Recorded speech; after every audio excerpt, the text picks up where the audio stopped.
Operation tiger Eknath शिंदेंनी यशस्वी केलंय आणि उद्धव ठाकरेंची 6 खासदारांनी साथ सोडली आहे। या 6ही खासदारांनी दिल्लीमध्ये लोकसभेचे अध्यक्ष ओमप्रकाश बिर्ला यांची भेट घेऊन एक स्वतंत्र गट स्थापन करत असल्याचं पत्र सादर केलंय। लोकसभेच्या अध्यक्षांनी या स्वतंत्र गटाला मंजुरी दिलेली असून बंडखोर खासदारांच्या स्वतंत्र गटाच्या स्थापनेची प्रक्रिया दिल्लीत पूर्ण झाल्याचं कळतंय।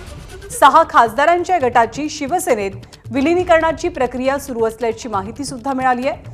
दरम्यान शिंदेंचे 6 नवे खासदार 19 जूनला म्हणजे पक्षाच्या वर्धापन दिनी एकत्रित दिसतील आणि त्याच दिवशी आपली भूमिका स्पष्ट करतील अशी माहिती आहे।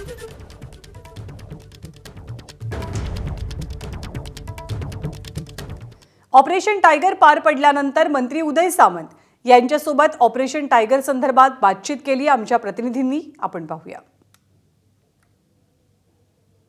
आज दिल्लीमध्ये बऱ्याच घडामोडी घडतात, तर काय एकूण परिस्थिती आहे, हे सर्वजण आपल्याकडेच येणार आहेत का? तर दिल्लीमध्ये काय घडामोडी घडतायत याची कल्पना मला नाही, परंतु परभणीमधली घडामोड मी तुम्हाला सांगतो की आमच्या सगळ्या रांगेमध्ये शेवटी कोण बसलेत बघा।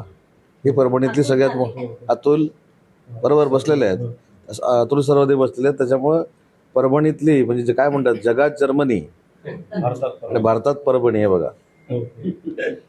हे झालं, परंतु 6 जण मागच्या अनेक दिवसांपासून हे होते, त्यांची नाराजगी त्यांनी पक्षाकडे कळवली होती।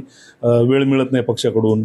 आता सुद्धा एवढं सगळं झाल्याच्या नंतर सुद्धा पक्षाकडून ज्या पद्धतीनं ताकद नेत्यांना असो कार्यकर्त्यांना असो मिळत नाही, असं त्यांचा सगळ्यांचा नाराजगी त्यांनी व्यक्त केलेली होती। ह्याच्यामध्ये नवीन काहीच नाही आहे। 3.5-4 वर्षापूर्वी माननीय एकनाथ शिंदे साहेबांनी उठाव केला, त्यावेळी देखील परिस्थिती तीच होती, आज देखील तीच परिस्थिती आहे। कार्यकर्त्यांच्या भावना 4.5 वर्षापूर्वी देखील त्याच होता आणि आता देखील त्याच आहेत।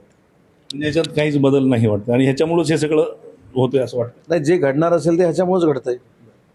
साधारण 19 तारखेला आपला वर्धापन दिन आहे शिवसेनेचा, त्या ह्याच्यामध्ये हे सगळेजण दिसतील आपल्यासोबत?